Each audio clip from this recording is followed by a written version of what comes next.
Suzuki Swift Review. 7. Introduction. Suzuki has never needed reminding that small cars are big business. The very first Swift, or the Cultus, as the Super Mini was known in Japan, started life as a stillborn General Motors project, sold to the Minamiku-based manufacturer in return for a 5% stake in the company. Suzuki duly finished the car's development, plastered whichever name seemed appropriate to the destination on the back, and then proceeded to build it everywhere from Bogota to Nairobi. The second generation, introduced in 1988, was still being made and sold in Pakistan last year. The Swift as we know it departed on a separate tangent long before, solidifying as a recognizable concept in 2005. That generation and its follow-up established the model as Super Mini Mano, cheap, cheerful and just pretty enough to stand out from the crowd. Naturally, the big hittin' Ford Fiesta and Vauxhall Corsa stomped all over it in broader terms, although that didn't prevent Suzuki from shifting more than 1 million units in Europe over the course of a decade, making it the company's biggest selling car by some margin. Its replacement, then, ideally needs to fill the same shoes. New from the ground up and sharing the same platform as the Baleno and Ignis, the latest Swift makes familiar boasts: bigger inside, more powerful, more efficient, lighter and better equipped, and even the prospect of a mildly hybridized powertrain. But the old model was a purveyor of unpretentious dynamic charm, too, and retaining that attribute ought to be just as essential as before in distinguishing the Suzuki from rivals built by Hyundai, Kia, Toyota and every other mainstream manufacturer still in the business of producing inexpensive small cars. Deleting the 3-door option and spotlighting the newish 3-cylinder booster jet engine are significant decisions. We tested a top-spec model with a 3-pot engine and mild hybrid setup to gauge the full extent of the Swift's latest offering. Design and styling. Without being particularly showy, the previous Swift was generally pleasing to look at. Much like everything else about it, the bodywork was a straightforward affair, but some shrewd, sharp lines and a sense of neatness kept it from seeming too upright and anonymous.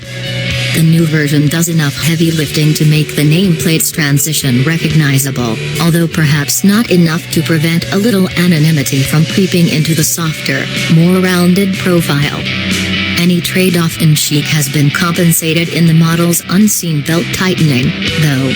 Suzuki claims the latest Swift is more than 100 kilograms lighter in its starter guise.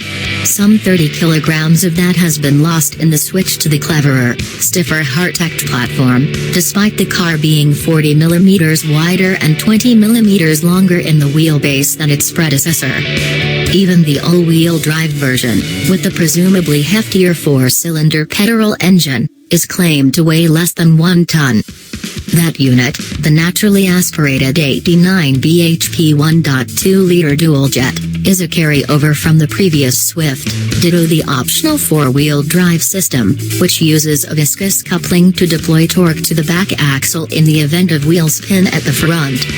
The 109 bhp turbocharged 1.0-liter booster jet engine drives the front axle via a standard 5-speed manual gearbox or an optional 6-speed automatic. Alongside either engine, the Swift can now be had with SHVS, Smart Hybrid Vehicle by Suzuki, a very mild form of petrol-electric hybrid that uses an integrated starter generator to gently assist the combustion engine during acceleration and improve start-stop performance. Its fitment comes with a 6.2 kilograms weight penalty because of the addition of a 12-volt lithium-ion battery under the driver's seat, but its 37 pounds-foot of electric motor-supplied torque helps to reduce CO2 emissions by 7 grams/km, making the Swift a sub-100 grams/km prospect in this format. The system, which is recharged during braking, provides a whiff of technical sophistication to what is otherwise an orthodox modern Super Mini.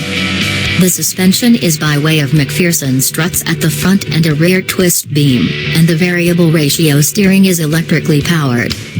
Various chassis components have been hollowed out or otherwise lightened in the pursuit of an admirably svelte curb weight, but otherwise the new Swift remains a considered, credit-worthy update of the old.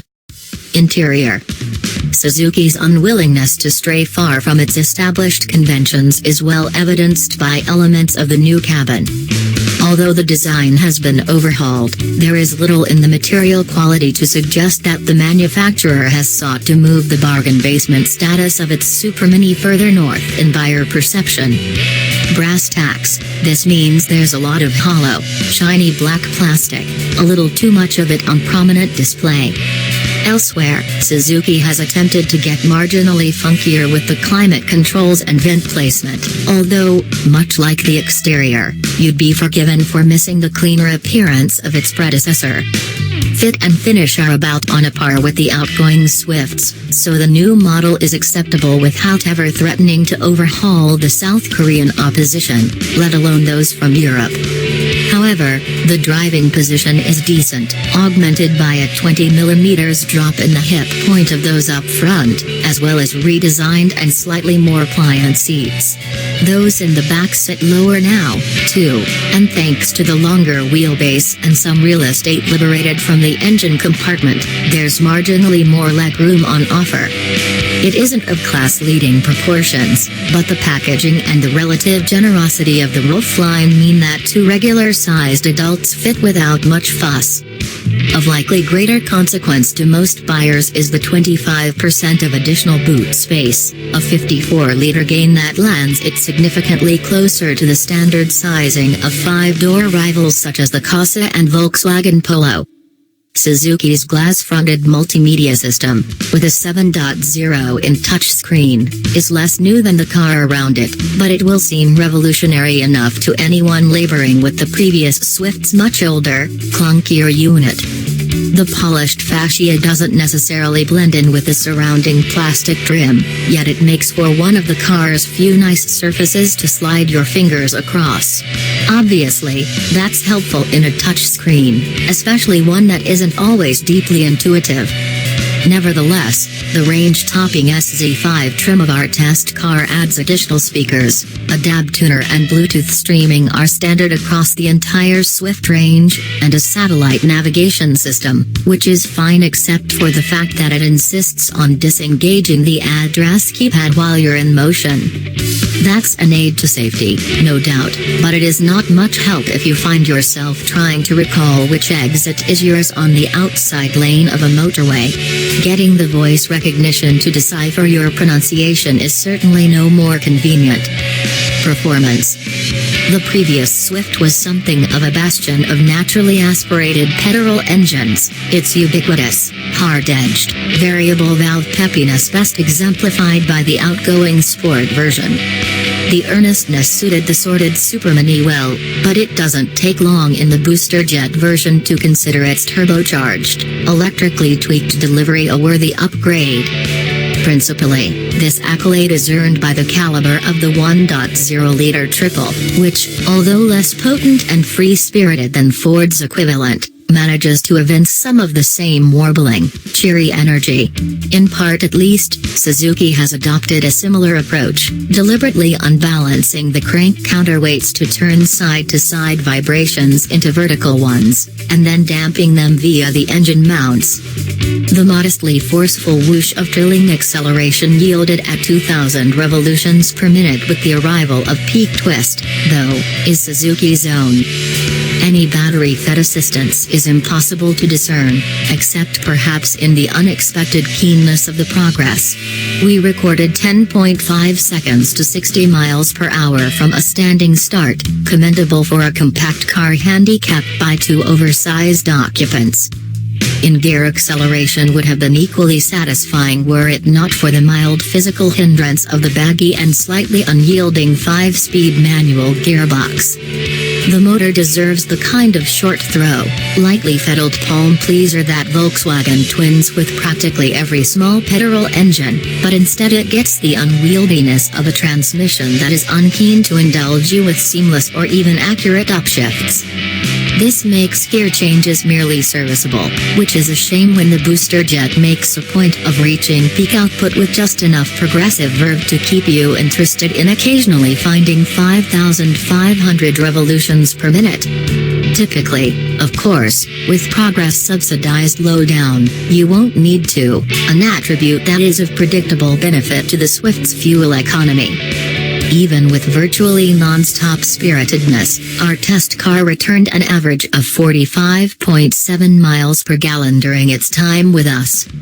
That's well short of the 65.7 miles per gallon combined claim, but a 56.8 miles per gallon touring result shows just how economical the flyweight Suzuki is likely to be if you seek to indulge it. Ride and handling. The Swift is just a little bit guilty of pouring cold water on moderately high expectations where this section is concerned. As a volume-selling supermini, and we must remember that although the outgoing version always looked after the interests of keener drivers better than it had any right to at the price, a volume-selling supermini is what the Swift is. It's a dynamically competent and reasonably well-rounded effort. But the naturally athletic, effortlessly agile and involving feel of the previous car is notable by its absence. Slightly overly light, elastic-feeling steering is your first indication that all might not be well with the Swift's driving experience, which, after the limp gear shift we've already mentioned, brings the underwhelming but more closely related Baleno to mind much more readily than the previous Swift. Around town, the obliging lightness of the Swift's wheel makes junctions and car parks easy to negotiate, but at B-road and motorway pace, the rack is notably short of on-center feel and relative high-speed stability, and it has a tendency to wander slightly if you're not always concentrating on your lane position. At a basic level, the Swift can certainly cope with being driven keenly. Its grip level is fairly strong, its directional response smart, its handling balance respectable and its body control decent. But on those four respects, the new Swift is a lot closer to the dynamic standards of the average supermini than the previous one was. At times, the car strays towards a feeling of stodginess in its cornering manners and begins to heel over just a little bit too hard on its outside wheels to convince you that it's truly game for a giggle. Its ride, meanwhile, is more busy, hollow and resonant than that of its more mature-feeling European-built rivals, and it doesn't handle sharper ridges and bumps as well. Those are the kinds of compromises you might willingly accept for a keen, precise and engaging drive, of course, but when they come without the same payoff in a car that's plainly trying but struggling to seem like a more rounded prospect than it used to be, they're much more conspicuous. The Swift does a willing enough job of replicating the zesty character of its predecessor, but it quickly begins to fray when you drive it hard. The car's grip level is high enough to put questions about basic stability and security well out of the picture, but it's ultimately undermined by gathering body roll that gradually levers enough front tire contact patch off the tarmac to create understeer. Initial directional response and cornering balance aren't of the sort you'd need to tease any handling adjustability out of the car, either. Suzuki's electronic stability control remains in the background until it's genuinely needed. It works well to keep tabs on throttle on understeer mid-corner, and you can turn it off as and when you want to. MPG and running costs. Regardless of which specification you go for, the Swift is excellent value compared with its rivals. It's available in 3 different trim levels, SZ3, SZT and SZ5, with prices starting at £10,999. For that, you get the 1.2-liter petrol engine and a cabin equipped with DAB radio, Bluetooth and aircon, but we'd recommend jumping up to SZT. That is available with only the 1.0-liter turbo engine and adds a few niceties such as a reversing camera, bigger 16-in alloy wheels and a smartphone linkable 7.0-in infotainment touchscreen. Top spec SZ5 gets sat-nav, electric rear windows and keyless entry and start, but the Swift makes more sense as a cheaper car and the mid-spec model offers enough for most. It undercuts the Polo, Skoda Fabia and Fiesta by some thousands, with more generous equipment levels to boot. Not only is it cheap to buy, but with small engines, the running costs are predictably low as well, even if you go for all-wheel drive or an automatic transmission. The 1.2-liter model emits just 98 grams/km of CO2 and combined fuel economy is listed at 65.7 miles per gallon. The 1.0-liter unit emits 104 grams/km of CO2 and returns a claimed 61.4 miles per gallon, and the mild hybrid brings down running costs further. Those figures closely match the Swift's main rivals. Residuals are strong, too. All Swift models get a 3-year or 60,000-mile warranty, and if you want to sell the car on after that, used price expert Cap forecasts a retained value of 41% for an SZ3 model and 39% for an SZT variant. Verdict: good. Spunky booster jet delivery. Mild hybrid economy gains. Still great value for money. Bad. New look is only adequate. Handling is less stellar now. Cut-rate cabin materials. It speaks to our regard for the previous Swift that its replacement, an ostensibly respectable addition to the Super Mini ranks, at times seems a faintly less compelling prospect.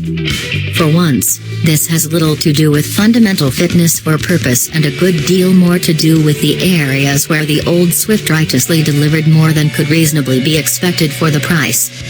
Certainly in styling, handling and general refinement, the model seems to have made too little objective progress. Conversely, in other avenues, not least those related to practicality, performance and efficiency, it has crept tellingly ahead. Bigger, lighter, quicker, these are not virtues easily won. On balance, then, the result is much as before. On its obvious merits, the Swift offers impressive value for money, to the point where it embarrasses some of the big-name competition. But it has bettered none of them in old-fashioned, good-to-drive desirability, and that registers as something of an anticlimax. Unfortunately, that means the new Swift doesn't trouble our top 5, with the Nissan Micra, Volkswagen Polo, Mazda 2, Mini 1 and class leader Ford Fiesta all proving to be more compelling options.